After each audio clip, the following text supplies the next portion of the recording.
Hello everybody, I'm Mr. R, and this is the Rondinelli Project. I've been away for a while, trying to get some footage. The weather here has been terrible. Rain. Creeks are high, can't get on the lake. So I wanted to do a segment on fishing for trout. And I'm going to do this as part one. You know, fishing for trout on small streams can be very therapeutic. There's something calming about the sound water makes on small creeks. But quite honestly, there's nothing calming, let alone therapeutic, about standing shoulder to shoulder with other anglers on the creek bank trying to catch trout from the same hole. I see this all the time, which, by the way, the trout are now probably spooked. I'm not sure why anglers do that. They don't fish the entire creek. Now, if that sounds familiar, stop doing that. Let me explain. Personally, it doesn't matter to me how people fish. That's their business. But if anglers want to be more successful and catch more trout, try fishing the entire creek and cover ground. Look for really productive water. This video is going to show you how to do that. I'm going to point out places the trout hide and places you should be working your bait to actually get more strikes on the creek you like to fish. So you can use these techniques anywhere, but start covering the entire creek. Fish the entire creek. Now this is for small creeks, not big creeks, okay? We're not lake fishing here. So, tip one, if it looks good, fish it. I mean, it's just really that simple. So, take a look, I'll show you, and explain what I'm talking about here. This is an example of deep holes. As you can see here, where I have the red arrows, that's where you should be throwing your bait and working the creek. This is another deep hole. These are hiding places where you see the trout. Work the hole. Here's an example of a fast-running riffle that goes along the log. You want to work that entire part of the creek.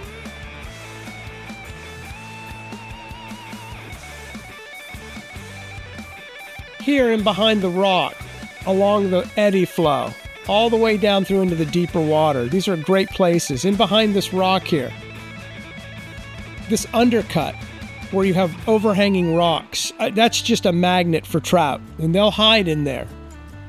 But your bait will bring them out. Here's a tree and the water flowing underneath it. It's a great place to find trout. This is a really good ambush point behind the rock in the eddy where the water's calm. Here's a riffle flow into another tree where it goes under, the water goes underneath the tree. Great spot. A waterfall. Waterfalls are great aeration for trout, and you usually can find them in here. Along a log. It's fast-flowing water, but the trout can swim against that very quickly. But it's a deep riffle run, and the cover that the log provides is good. Rocks that have deep undercuts. Eddies in behind the rock. The outflow of water, excellent. Right here, behind a rock flow, once again, this is ambush points. Over in here where the water calms and swirls in behind, these are all hiding places for trout. This is a very, very deep hole. And I'm just kind of showing you the hole at a distance, but if we break this down, there's a lot of places here, but you want to fish the front of the hole first. You want to fish in here where they're back underneath the cut.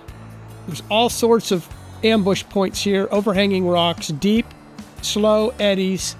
These are all excellent. You want to fish that to the trail waters out. Small waterfall, good aeration.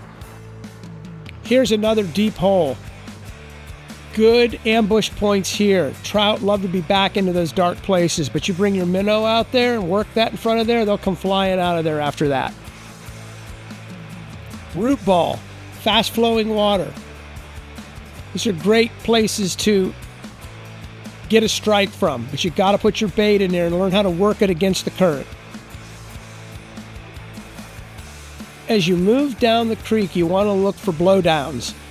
Here a tree's fallen into the creek. It creates cover for trout. They love to be underneath there. Great ambush points. Anywhere where sticks, brush pile up, debris, These are all deep water places where trout can get under and hide. The greener the hole, you want to fish all those areas. Look where my arrows are. You want to fish all around these branches of hemlock in the water. They create good cover for trout. So many anglers overlook that. Here's a big rock. You want to work around rocks. Trout love to hide under rocks. This is a great place to get a trap. Another example of a rock, overhang rock here. You can see there's a lot of deep water. It swirls out around, but trout will hide underneath there waiting for bait to come by. Another spot, dark, back underneath the bank.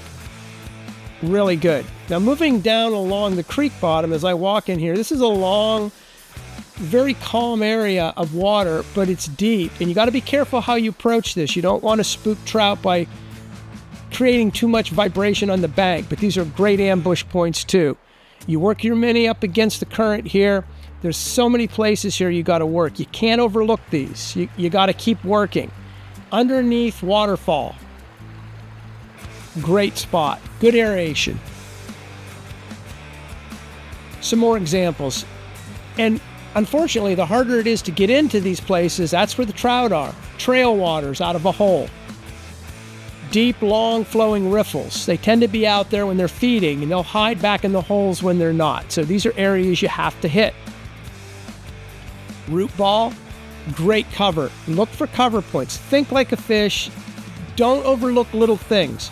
Tufts of grass. So many anglers will walk right by this, and they'll absolutely miss their opportunity to catch trout.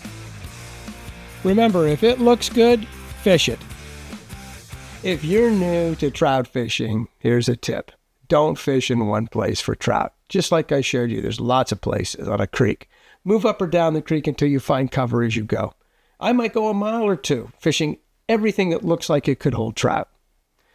It's my opinion that it's better to fish everything you think holds a trout than to skip over cover and miss your opportunity. Sometimes you only get one crack at a trout in any given hole, so be ready.